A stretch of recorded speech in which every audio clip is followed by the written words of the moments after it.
Terima kasih Anda masih bersama kami dalam Sapa Indonesia Pagi. Saudara, Komisi Pemberantasan Korupsi atau KPK telah menaikkan status kasus dugaan korupsi kuota haji era Menteri Agama Yakut Kholil Qomas naik ke tahap penyidikan.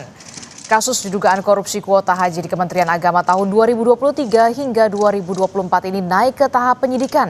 Tidak lama setelah KPK memeriksa mantan Menteri Agama Yakut Kholil Qomas. KPK memastikan telah menemukan dugaan bukti korupsi dalam kasus ini, namun masuk menggunakan surat perintah penyidikan umum agar dapat memeriksa sejumlah saksi untuk mendalami aliran uang hingga siapa yang memberi perintah untuk menetapkan kuota haji.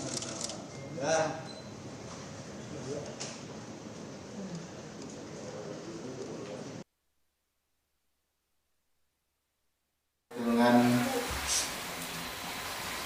perkara haji, KPK telah menaikkan status penyelidikan terkait penentuan kuota dan penyelenggaraan ibadah haji pada Kementerian Agama tahun 2023 sampai dengan 2024 ke tahap penyidikan.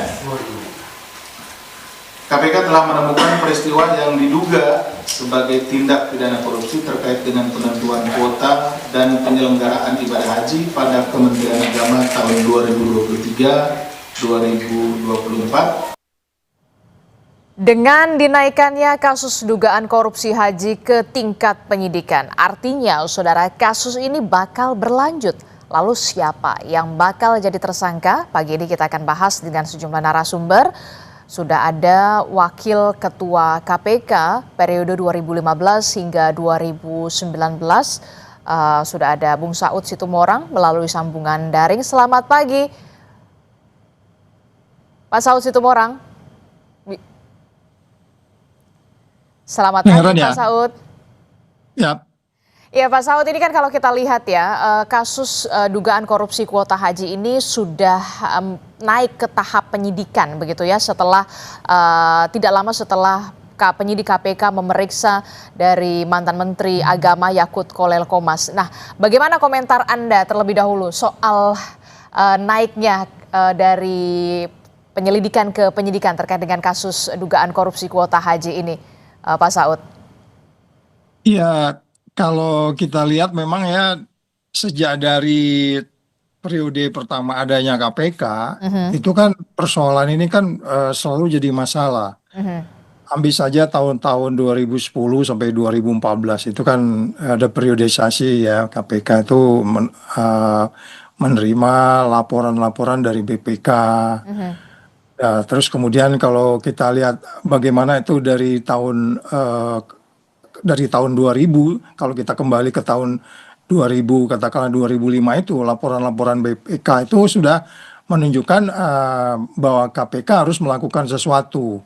Sehingga kemudian dari tahun 2009 sampai 2010 itu ditemukanlah ada yang disebut waktu itu 48 titik kerawanan. Semuanya itu mengikuti kelembagaan, regulasi, tata laksana, soal SDM dan seterusnya. Itu tahun 2009-2010 sampai terus pada saat saya di sana juga 2017 itu ketemu, itu bahkan ada seorang menteri tersangka ketika itu ya. Nah, kemudian masuk ke periode setelah itu juga masih terus ada persoalan-persoalan tata kelola ini.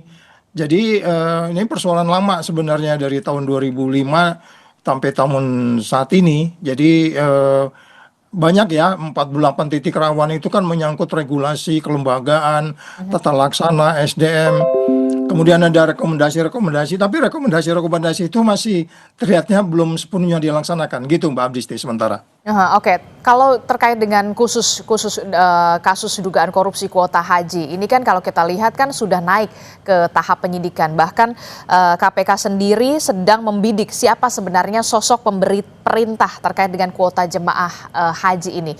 Ada tambahan kalau tidak salah dari Kerajaan Arab Saudi kala itu adalah 20.000 kuota jemaah haji, kemudian 10.000-nya ini diberikan kepada kuota khusus. Nah, bagaimana kemudian agar penyidik KPK bisa bisa menelisik di sana, bisa mengusut secara tuntas soal siapa sebenarnya yang paling berperan bisa punya kewenangan untuk bisa untuk membagikan kuota jemaah haji ini begitu ya, untuk bisa punya perintah, oh ini 10.000 ke haji khusus begitu, oh ini ke haji reguler. Bagaimana kalau dari Anda sendiri, Pak Saud? Iya, itu tadi kan dari tahun 2000 sampai saat ini itu kan persoalan-persoalannya itu dari 48 poin di atas itu kan itu menjadi pembelajaran dalam kaitan apakah itu harga pengadaan, manipulasi BPIH, penunjukan penyedia non yang kompetitif, potensi penyalahgunaan kuota dan seterusnya. Itu kan nggak sulit itu kalau dilihat dengan kewenangan yang bersangkutan. Kalau kita bicara levelnya di kementerian itu tentu seorang yang bertanggung jawab penuh terhadap penyelenggaraan itu adalah menterinya. Jadi kalau kita lihat katakanlah penyelenggara negara berbuat atau tidak berbuat, bagi KPK itu nggak terlalu sulit untuk menentukan apakah ada penyalahgunaan wewenang, konflik of interest, suap dan seterusnya. Itu saya pikir materinya mereka cukup firm di situ sehingga kemudian dilakukan apa yang disebut mereka sebagai tahap penyidikan. Jadi kita tunggu saja siapa-siapa yang harus bertanggung jawab di case yang menurut saya sudah cukup lama ya berulang-ulang kasusnya gitu. Oke, termasuk juga soal menurut Anda, Pak Saud, bukti apa yang kemudian harus ditelusuri KPK untuk kemudian nantinya bisa menjerat tersangka? Tidak hanya soal membidik siapa yang memberikan perintah, tapi juga soal dugaan aliran dana, termasuk juga soal jeratan TPPU ini, Bung Saud. Iya, jadi kalau kita lihat ada penambahan kuota itu yang kemudian ada konflik antara pembagian yang reguler dan yang khusus, itu kan nanti di situ terlihat itu nanti niat jahatnya. Nanti kita lihat saja bagaimana KPK bisa kemudian akhirnya itu bisa memicu penyalahgunaan wewenang. Jadi kalau kemudian tahun 2024 itu masuk ke tahap tahun 2024 ya mulainya, tahun 2024 kalau udah masuk ke tahap katakanlah penyelidikan, kemudian itu terkait dengan kuota dan seterusnya, ya saya pikir nggak menjadi sulit buat mereka untuk menentukan siapa yang harus sebenarnya menentukan siapa yang harus berperan, karena ini kan persoalannya sangat ruwet ya, dan asetnya aja begitu besar dan itu bukan lagi di level bawah, dan pengalaman menunjukkan begitu. Saya tadi di bagian depan pada tahun 2000 17 atau berapa kan seorang menteri juga terkait di situ, Mbak. Oke, Anda menyebut ini bukan lagi di level bawah, ini artinya sudah masuk ke pimpinan begitu ya? Karena memang menyangkut soal dugaannya pimpinan. seperti itu karena bagaimanapun ini kan bukan persoalan sederhana ya menentukan kuota yang tadi katakan 92% reguler dan seterusnya, nggak di level bawah itu kalau itu analisis saya begitu. Oke. Termasuk juga ini Pak Saud, kalau misalkan KPK mengklaim ada aturan yang kemudian dilanggar undang-undang, tapi kemudian ada Permenak mengatur soal kuota haji. Apakah kemudian ini agak sedikit menjadi tantangan tersendiri bagi penyidik KPK soal ini? Karena memang ada kuota haji itu memang diatur di Permenak. Iya, semuanya kan ada aturan, ada komitmen, ada konsensus, ada kesepakatan bagaimana cara menata itu. Kemudian nanti kan penyidik akan nggak sulit untuk menentukan siapa yang lari sebenarnya jadi komitmen dari konsensus dari peraturan dan seterusnya. Nah itu mereka lebih pasti lebih paham dan sehingga kemudian bisa menentukan siapa tersangkanya walaupun belum resmi diumumkan pada Agustus ini. Tetapi kalau kita lihat dari nama-nama yang dipanggil ya dari pihak-pihak yang yang bertanggung jawab di situ, mulai dari katakanlah menteri sampai kemudian dirjennya, kemudian pengusahanya, kemudian kepala BPKH-nya, ini kan semua udah dibagi kalau di proses penyelidikan ataupun itu mereka sudah bisa ngelihat sebenarnya siapa yang bertanggung jawab di sini dan siapa yang harus bertanggung jawab. Kalau kita bicara katakanlah nanti itu pasal 2 atau 3 atau pasal lain terkait dengan gratifikasi, nanti mereka juga bisa melihat sebenarnya yang memiliki niat jahat, jangan lupa kita harus selalu bicara mens rea dan actus reusnya, sehingga kemudian tidak sulit bagi mereka untuk menentukan. Kita tunggu saja siapa sebenarnya yang harus bertanggung jawab di case ini, Mbak. Kalau menurut Anda siapa yang paling bertanggung jawab di sini? Ya, untuk kalau pimpinan tertinggi. pengalaman-pengalaman dari sebelumnya menunjukkan bahwa memang di level yang paling tertinggi, ini bukan kasus gampang, ini Aha. kasus yang sangat-sangat apa namanya sudah lama terjadi berulang-ulang. Mhm. Dan kalau kita lihat bagaimana proses pemeriksaannya sedikit mengalami kendala ya. Mhm. Jadi ada high profile person yang memang harus bertanggung jawab dalam hal ini ya, perkiraan kita ya menterinya harus menjelaskan. Mhm. Dan kita lihat saja bisa jadi analisis ini salah. Tetapi kalau melihat bagaimana proses-proses yang saya sebut tadi mulai dari tahun 2000 sampai berturut-turut hampir setiap periodisasi kepemimpinan KPK ini menjadi perhatian. Ya, mulai dari 2000 katakanlah 2002 KPK, berikutnya menurun sampai ke bawah periode 4, kemudian periode yang sebelumnya juga kalau tidak salah salah satu pimpinan KPK sudah mau warning juga itu, bukan periode yang ini ya, periode Mhm. yang sebelumnya. Jadi itu biasanya kalau pimpinan sampai turun kan itu ada high profile person yang kemudian diajak untuk berdialog. Dan yang di periode saya juga waktu itu kalau nggak salah menterinya juga pernah diajak bicara dan datang ke KPK. Dan saya nggak tahu di periode yang ini seperti apa mereka. Mungkin mereka sudah cukup matang untuk melihat siapa yang harus tanggung jawab, Mbak. Oke, terkait dengan adanya penambahan kuota ini tidak main-main, ada 20.000 begitu ya. Kalau dari kacamata Anda, Bung Saud, potensi penyelewengannya di mana? Apakah ada dugaan? Kemudian saya masih mengatakan ini ada dugaan, kemudian di dalam tanda kutip dijual kepada agen-agen travel dengan harga tinggi, ataukah kemudian ada dugaan lagi suap kepada pejabat-pejabat yang berwenang? Kalau menurut Anda lebih berpotensi atau lebih dominan ke yang mana? Ya kan kalau kita lihat ada penambahan kuota, kemudian ada sesuai dengan peraturan atau undang-undang seperti apa. 92% itu seperti apa, kemudian 8% khusus itu seperti apa. Kemudian faktanya dibagi menjadi 50-50. Ini kan dugaannya kan jadi memicu penyalahgunaan wewenang. Nah itu nanti penyidik yang lebih, saya nggak baca case-nya, tapi analisis saya seperti itu, Mbak. Termasuk juga soal menurut Anda selain Menteri Agama, kira-kira siapa lagi kemudian penyidik KPK bisa memeriksa atau mendalami soal penambahan kuota haji ini atau dugaan korupsi kuota haji ini yang kita tahu sudah naik ke tahap penyidikan selain Menteri Agama? Ya itu tadi yang kita sebutkan yang dipanggil-panggil itu ya pasti nggak mungkin juga dipanggil kalau dia nggak harus bertanggung jawab. Tadi kan kita disebut tuh ada beberapa yang sudah dipanggil, sudah dimintai keterangan. Nah, dan kalau kemudian kita bicara korupsi, apa ada kickbacknya? Ya, nanti kan kita lihat ya, apa ada kickback, siapa yang menerima.